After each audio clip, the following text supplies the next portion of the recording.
Marcos 15:1. Muy de mañana, habiendo tenido consejo los principales sacerdotes con los ancianos, con los escribas y con todo el concilio, llevaron a Jesús atado y lo entregaron a Pilato. Yo los invito a que lean desde Marcos capítulo 15, del versículo 1 al 15. Pregunta: ¿qué clase de circunstancias irónicas ocurre aquí? Poncio Pilato fue gobernador de Judea entre los años 26 y 36 después de Cristo. No era un líder amable y varias de sus acciones causaron consternación entre los habitantes del país. Compara con Lucas 13:1. Lucas 13:1. El juicio de Jesús resultó en una sentencia de muerte por blasfemia. Sin embargo, bajo el gobierno romano, los judíos no podían ejecutar personas en la mayoría de los casos, así que trajeron a Jesús ante Pilato para que lo condenara. El cargo contra Jesús ante Pilato no es mencionado, pero es posible deducirlo a partir de la breve pregunta que le dirige al Señor: ¿eres tú el rey de los judíos? Que eso es lo que está diciendo Pilato. Pregunta de Pilato, según Marcos 15:2. Marcos 15:2. En los tiempos del Antiguo Testamento, Israel ungía a sus reyes, así que no es difícil ver cómo el término Mesías o Mesía ungido podía ser convertido en un presunto reclamo de homenaje propio de un rey, en competencia con el emperador. Por lo tanto, la acusación presentada ante el Sanedrín contra Jesús fue de blasfemia, mientras que la esgrimida contra él ante el gobernador fue de sedición, lo que se podía conducir a la muerte. La ironía radica en el hecho de que Jesús es tanto el Mesías como el rey de los judíos. Sus condenas por blasfemia y sedición estaban equivocadas. Debió haber recibido en cambio homenaje y adoración, pero Jesús aún actúa como un rey. Su respuesta a Pilato fue: tú lo dices, y está en Marcos 15:2. Revisa en Marcos 15:2. Es evasiva. Él no rechaza el título ni lo confirma.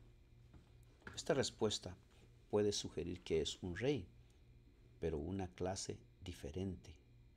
Compara con Juan 18:33-38. Los invito a que lean Juan 18:33-38. Marcos 15:6 introduce en la narración la costumbre de liberar a un prisionero durante la Pascua, y está en Marcos 15:9. La liberación de un prisionero durante la Pascua. Lean Marcos 15:9. Pilato pregunta si quieren que suelte el rey de los judíos, y aunque usó tal vez el título de manera irónica, la ironía está en realidad jugando en su contra. Marcos 15:9 y 10 es un estudio de percepción y de falta de ella. Marcos 15:9 al 10 es un estudio de percepción y de falta de ella. Pilato se da cuenta de que los líderes religiosos entregaron a Jesús por envidia, pero no percibe que, al formular la pregunta a la multitud, está haciendo el juego a los dirigentes religiosos. Esto incita a la multitud y pide la crucifixión de Jesús.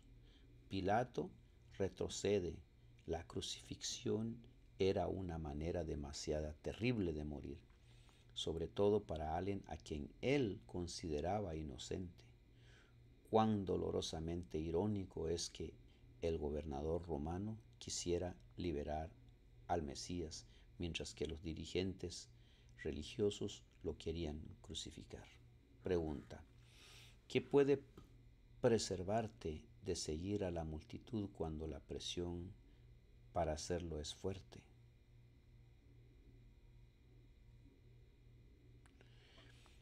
Comentario. Jesús tenía muchos simpatizantes en el grupo que lo rodeaba, y el hecho de que no respondiera a las numerosas preguntas que se le hacían asombraba a la multitud.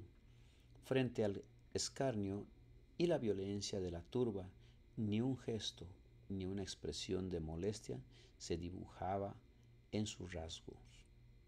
Tenía una actitud digna y compuesta. Los espectadores lo contemplaban maravillados. Comparaban su perfecta forma y su comportamiento firme y digno con la apariencia de los que se habían sentado en juicio contra él, y se decían mutuamente que tenían mucha más apariencia de un rey que cualquiera de los dirigentes. No tenía señales de ser criminal. Su mirada era bondadosa, luminosa y libre de temor. Su frente amplia y elevada, cada rasgo suyo estaba definitivamente señalado por la benevolencia y la nobleza. Su paciencia y su tolerancia eran tan poco humanas, que muchos temblaron. Aun Herodes y Pilato se sintieron sumamente perturbados frente a su porte nivel y divino. Libro La historia de la redención, página 224.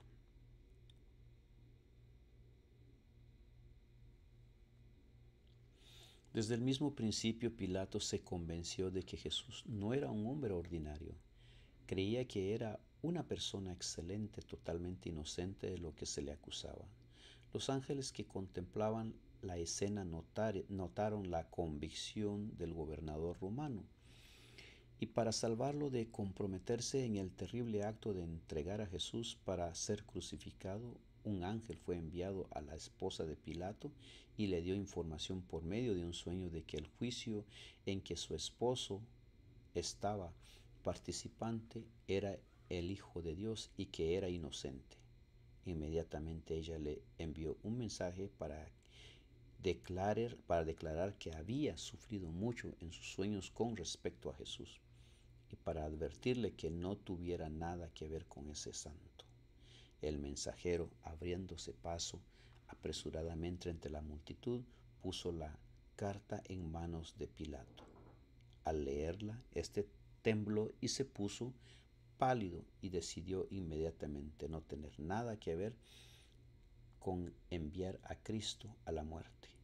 Si los judíos querían la sangre de Jesús, él no presentaría su influencia para que lo lograran. Al contrario, trataran de liberarlo.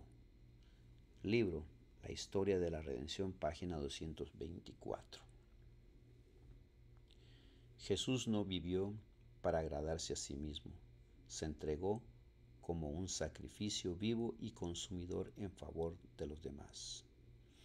Los que reciben a Cristo abandonarán todo rasgo descortés y áspero y manifestarán la amabilidad, la bondad que hay en Jesús. Miren qué lindo esto.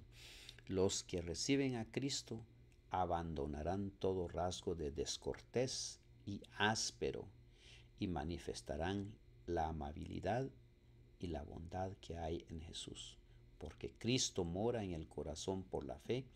Cristo era la luz que brillaba en la oscuridad, y sus seguidores también deben de ser la luz del mundo. Cristo es nuestro modelo. Cristo es nuestro modelo, pero a menos que le contemplemos, que nos espaciemos en su carácter, no lo reflejaremos si nuestra vida práctica, si no reflejaremos en nuestra vida práctica. Cristo es, repito, Cristo es nuestro modelo, pero a menos que lo contemplemos, que nos espaciemos en su carácter, no reflejaremos en nuestra vida práctica. Fue manso y humilde de corazón. Nunca cometió una acción ruda, nunca pronunció una palabra descortés. El Señor no se complace con nuestra conducta ruda y carente de simpatía, queridos amigos, manifestada hacia los demás. Debemos estar en el mundo, pero no debemos ser del mundo. Debemos ser representación de Jesús, tal como el Señor de vida y gloria vino a nuestro mundo a fin de representar al Padre. Así hemos de ir al mundo para representar a Jesús, a fin de conocerle. Página 305. Qué lindo mensaje. Tengan un buen día, por favor, piensen en esto.